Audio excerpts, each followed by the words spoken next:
טמפרמנט, ג'ינג'ית. פצצת אטום. ג'ינג'ית. רוני פשוט ג'ינג'ית. ילדה חביבה ונחמדה מאוד.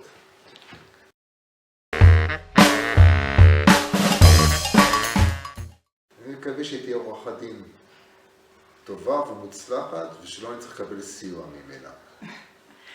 אני חושבת שהיא צריכה במצב של היום להיות בממשלה, לדעתי תעיר שם את כולם. אין לי ספק שרוני חייבת לארגן את כל העולם. ראש הממשלה לפחות. אני לא יודעת מה היא תהיה, אבל אם היא לא תהיה לוליינית בקרקס, אז זה יהיה בזבוז של הכישרון שלה.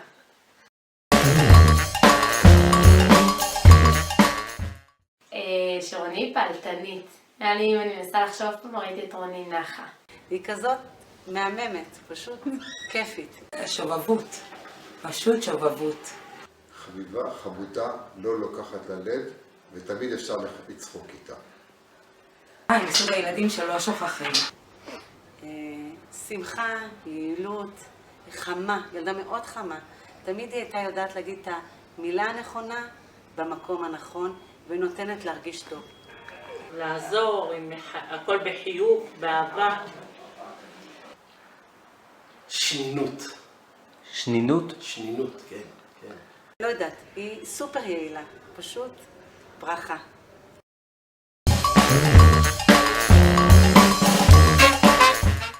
אני נדמה לי הייתה בת 4. יום אחד נכנסתי בשערי היישוב, וכשנכנסתי בשער אני מוריד את החלון כדי להגיד שלום לשומר, ואז פתאום מתוך הבודקה מבצבץ ראשה של רוני, והיא צועקת לי, היי, אני שומרת, אני שומרת.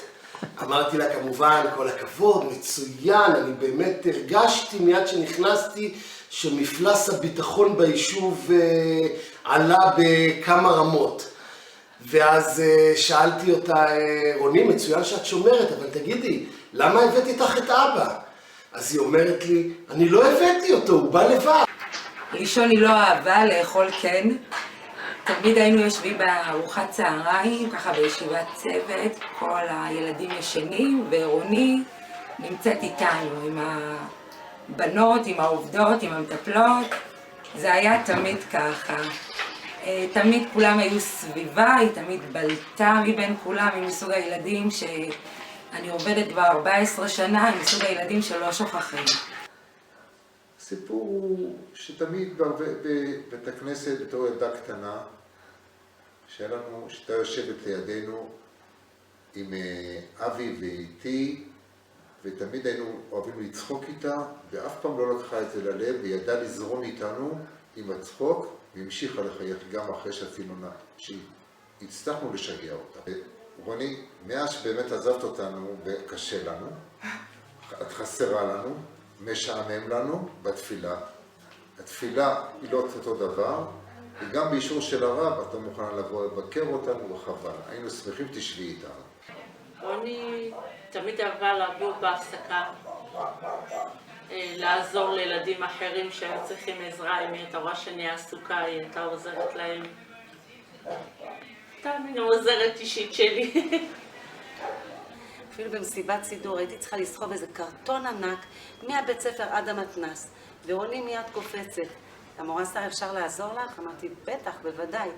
והקרטון הזה, היא הצליחה להביא אותו מהבית ספר עד למתנ"ס בכזה מרץ, גררה את זה, ובכיף.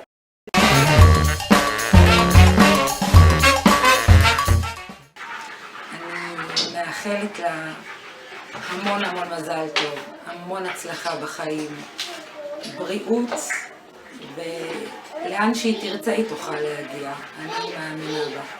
רוני היקרה, מזל טוב. אני מאחלת לך שתגדלי ותפרחי ותמצאי את עצמך ואת כל האנרגיות האלה שלך והפעלתנות הזאת שלך שפשוט תעשי את הדברים גדולים.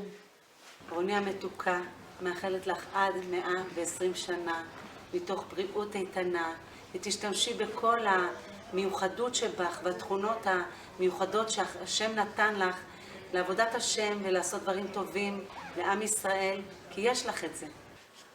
שיהיה במזל טוב, שנרבה בשמחות, שתגדלי ותמשיך להיות חמודה וטובה כמו שאת עכשיו.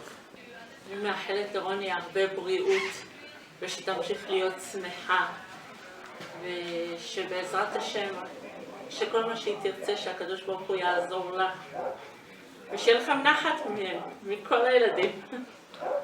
שהכל יצליח לה בחיים, כל מטרותיה, רצונותיה ושאיפותיה, כמו שעד הגיל הזה הכל הולך לה יפה וחלק וחמוד ומתוק.